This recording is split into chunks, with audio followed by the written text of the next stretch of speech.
A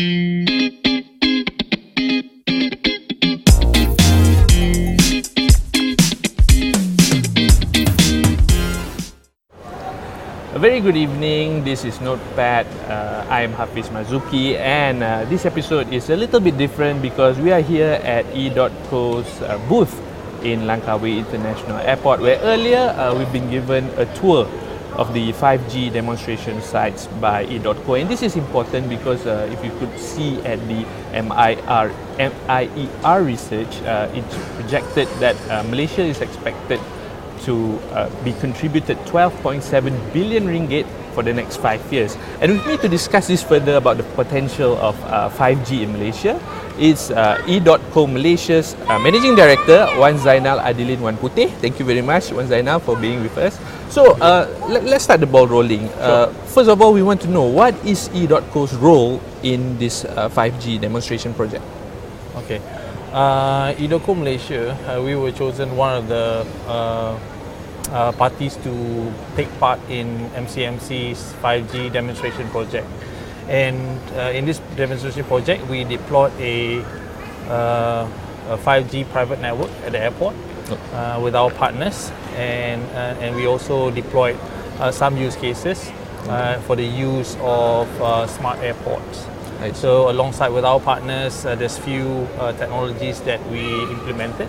Okay. And here today, we can safely say that the project has been successfully implemented. We have this 5G network up in Langkawi International Airport. What kind of solutions do you install for this demonstration? Okay, basically we installed a full-fledged private network. A full-fledged private network and all the elements that is required for putting up a private network. We also implemented a transmission network, or what it is actually with our partner an air fiber solution whereby all of the network data is transmitted back to the backbone of our international backbone via a technology, a millimeter wave technology of air fiber of our partners, and which achieve up to 10 Gbps. Which is by standards very high. That is roughly, if you can correct me if I'm wrong, I think it's about 10 times what we are experiencing right now. Basically, it's about 10 times. In terms of speed that we got in the airport as well, we got achieved up to 1 gig in terms of browsing speed. And where one of the use cases here in airport, we also provided wireless broadband, which is basically Wi-Fi to the public. And that in itself, we have achieved up to 600, 700 Mbps. Okay. And that's really high for in comparison. That is an interesting number, especially for in the age where everyone uses internet. So my next question is, why Langkawi is chosen as the demonstration site? Why it's chosen as the pilot project? Right. I think our MCMC has plays a major part in identifying Langkawi as the venue. But in my view as well, I think Langkawi as a test bed, I think it is a perfect in terms of location, in terms of the economy around Langkawi. Right, it has a lot of visitors. It has an international airport per se.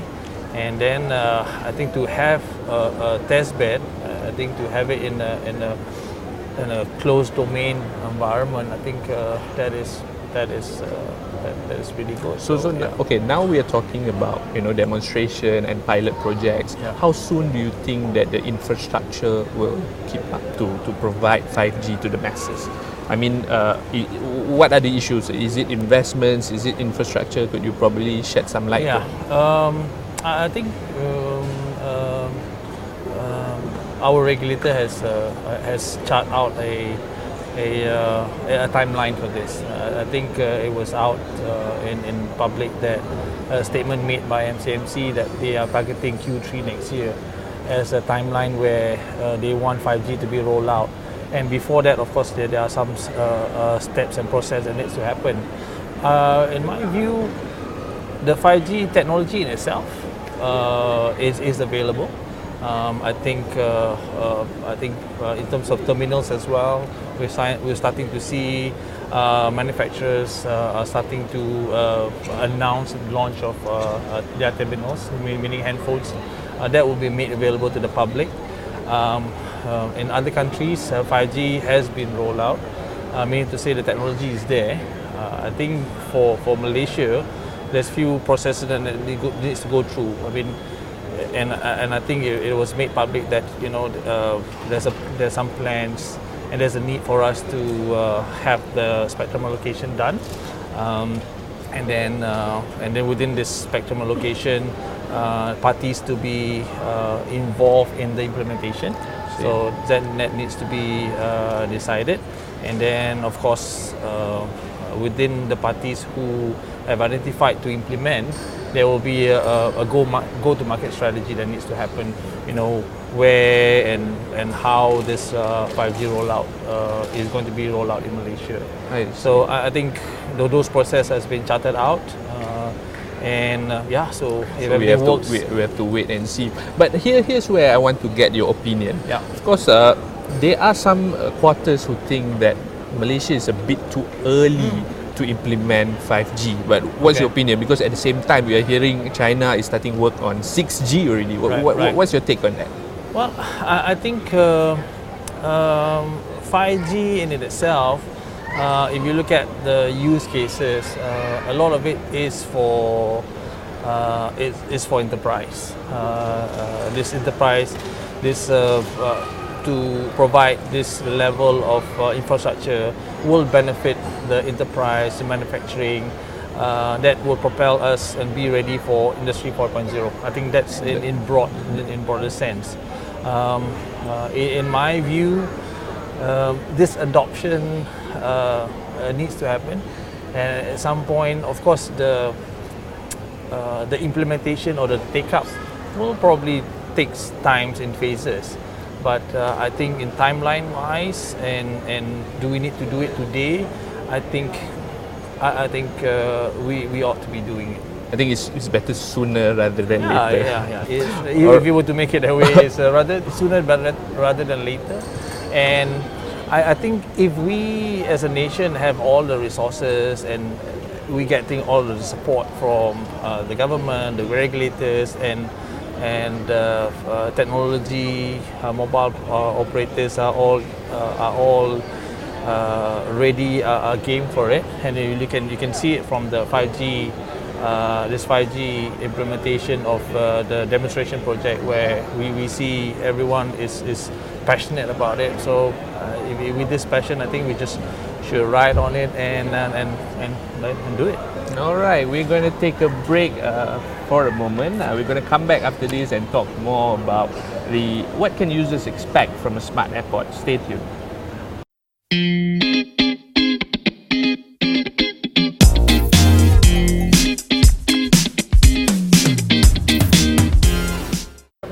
Welcome back to Notepad. I'm here with EDOTCO Malaysia's Managing Director Zainal, Adileen, Puteh, and we are talking about the 5G demonstration sites here in Langkawi and the potential it could bring to Malaysia. So, Zainal, maybe we can ask, the next thing we should ask is what are the expectations of users from a smart airport? Maybe you can share a bit.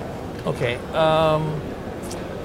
In specifically to the 5G rollout for 5G demonstration project test that we have done here, so there's few cases that we implemented. Number one is of course the public Wi-Fi.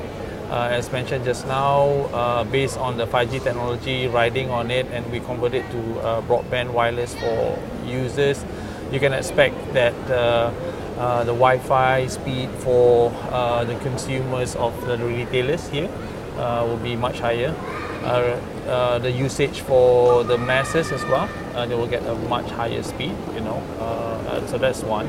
And with that infrastructure also, it propels also use cases specifically for the airport to provide, to ride on the infrastructure to implement some of the solutions that's available.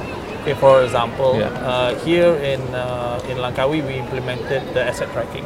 Okay. right? So asset tracking. I guess you are talking about real-time asset.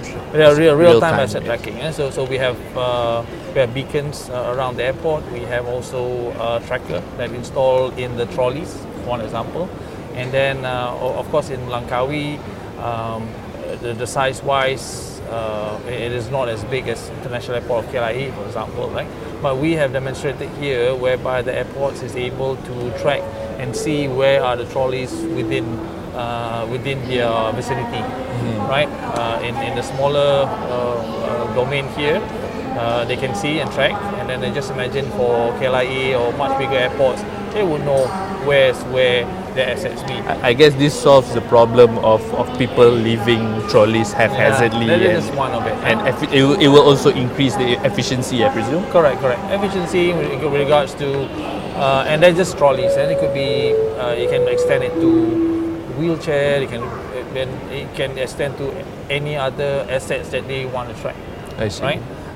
Here we also implemented the air pollution, although we don't have, air pollution in Malaysia doesn't change as much. I think it is one of those where it has a baseline. It has a baseline, and then when everything goes well, you say that you might not need it. But if something goes terribly bad, it's something that we would say that I wish that we have a tracking system to see the quality of air in such vicinity, right? I see. We also implemented a security-based types of system whereby we do face recognition. Face recognition in this upcoming demonstration project on the 20th of January. We plan to have a person with a camera while walking around, and on a real-time basis, that solution using the 5G technology infrastructure is able to detect whether this person is on a white list or a black list. Right. Okay. So we have seen in airports whereby there's pictures that you will are given to the authorities to say that these are the wanted lists, so called. But now we can do away with that.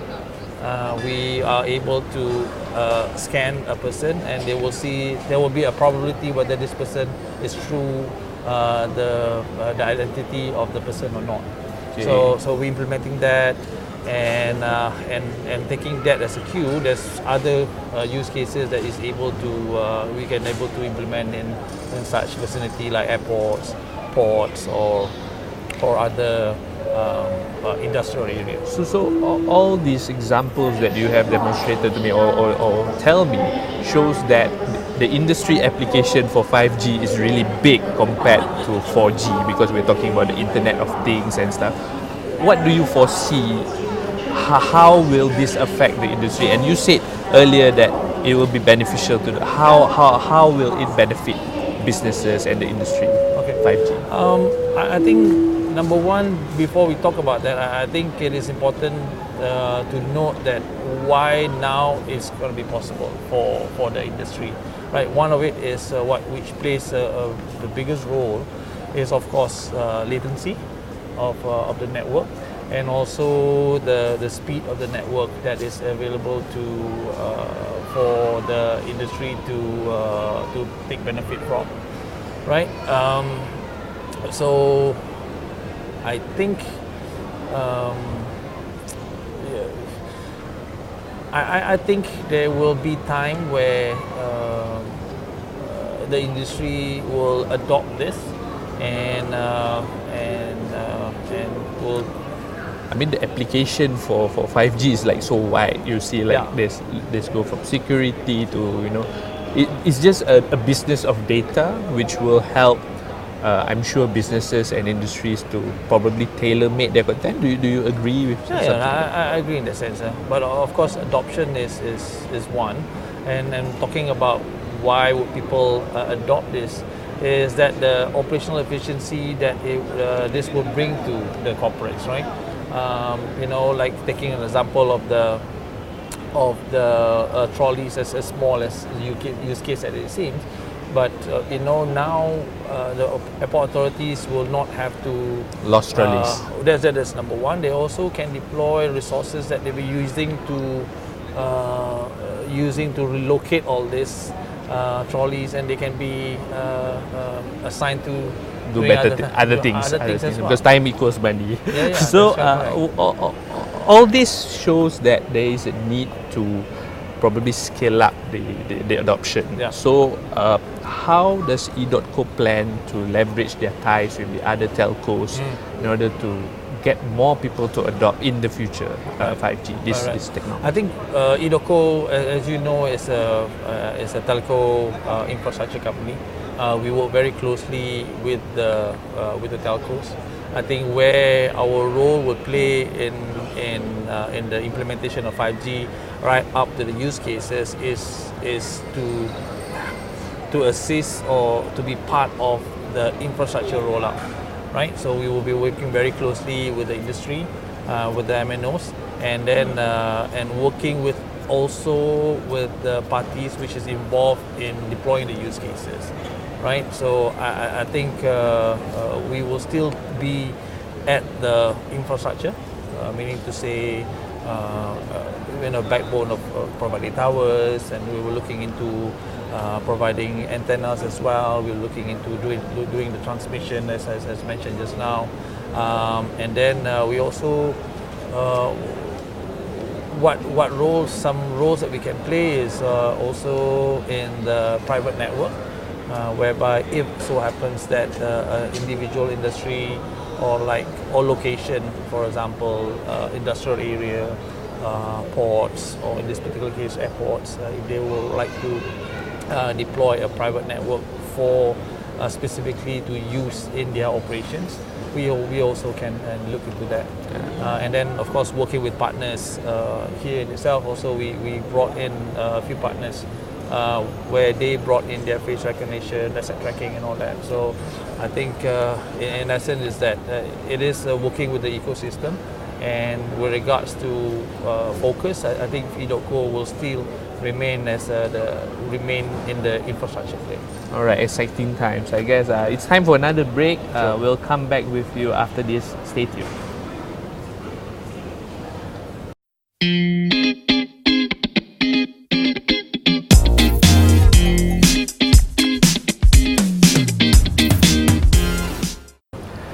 Welcome back to Notepad, and in this episode we'll feature the EDOTCO Malaysia's Managing Director, one Zainal, Adileen, one Puteh. So and we are talking about the 5G demonstration sites here in Langkawi. So the next thing that I should ask is EDOTCO looking to implement this technology in other airports? In short, yes. We are looking into implement this in other airports. Of course, it will be great to have all the airports in Malaysia. That will be our vision, I suppose. But we'll be working very closely with MAHB and to see the feasibility. And apart from airports, we're also looking into possibly implement this in other industrial area should there's a need for 5G private networks. So far, has there been any plans for other industries at this moment? Not at the moment. Not at the moment, but I think conversation is starting. So talking an extension of that would be, what other 5G infrastructures that or 5G infrastructure technologies that EDOTCO have deployed so far? Oh, okay. So we call it as a 5G readiness. Internally, we call that a 5G readiness project, where we embark internally. So there are a few things that we have started doing. One of which is the multi-tenant small cell that we implemented in KL Central. Okay. Right. So that has provided a higher speed for the consumer in KL Central. And what's important there is the element of sharing within the infrastructure that we provide. So I think we foresee with the implementation of 5G and also the aspiration of MC, the regulator as well, that he wants to see more of sharing, and the fact that they have chose the consortium route is to promote more of this. So that's that. And then I think we also has looked into the street level as well, street level implementation, whereby we also implement smart poles, lamp poles in KL as we foresee rolling out a 5G for the coverage in urban areas. No. On that thought, that's very interesting because when I was first exposed to the concept of Internet of Things, naturally we go to think about how do we solve traffic jams, and I'm sure that 5G would help towards probably eliminating some of that. What's your take on that? I think I'm sure there is a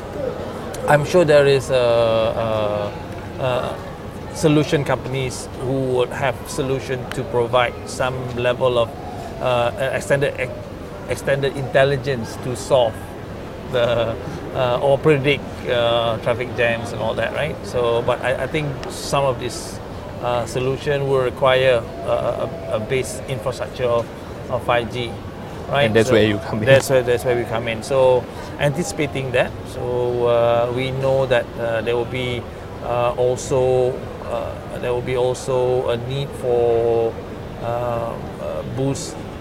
boosting the coverage in urban areas. So we can't be putting up big structures, red and white structures, right middle of town. So we're working a lot on lamp posts. We're looking a lot on camouflage structures whereby 5G equipments can be installed.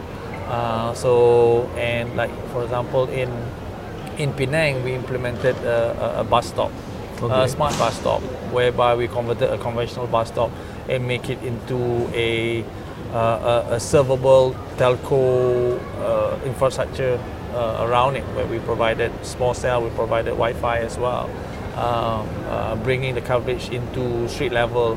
I think those are some of the things that we are doing, EDOTCO are doing, to prepare ourselves whilst we planning to roll out 5G in the near future. All right. So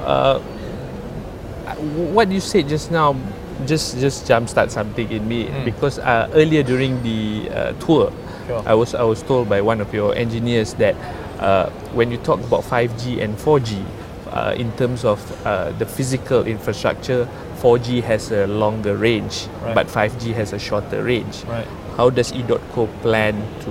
I mean, how do you plan around this? Because that means more infrastructures that supports 5G, Correct, and that will create, I would say, more masses Right. of telecommunication towers. Right. How do you intend to solve that? Well, putting up structures in Malaysia requires a few process, right? So we require landowners to agree. It requires permitting for us to put up the towers, and of course within the permitting, that's where the requirements of you need to be aesthetic. You gotta be. You need to comply to certain regulation. So those are the parts that I was just mentioning just now. So how are we preparing is that increasing our catalog of structures by using towers, normal towers, we're doing lamp pole, we're doing bus stop, we're doing even signage to convert into a smart, so-called smart way of implementing this radio network of 5G. So we're preparing all this by number one is getting our catalogs, expanding our catalogs, working with regulators, working with the local government as well. And I think it is very important for us to educate them and saying that this is while we going into 5G, this is something that is required. And then somehow or other, if they want this level of this technology to be implemented in this area, they need to facilitate, right? So that is this engagement is also as part of 5G readiness, I would say. And then of course we also require funds and investment and and it's that will encompass all that is required. So there's a lot of work to be done, but yeah, I think we're ready. A lot of work to be done, but of course, exciting times Yes, of ahead course. for Malaysia. It's very exciting time for the industry as well. Okay, thank you very much, Mr. Wan Zainal Adileen Wan Puteh. There you have it, the EDOTCO Malaysia's Managing Director. That's all for this episode. See you next time. I'm Hafiz Mazuki.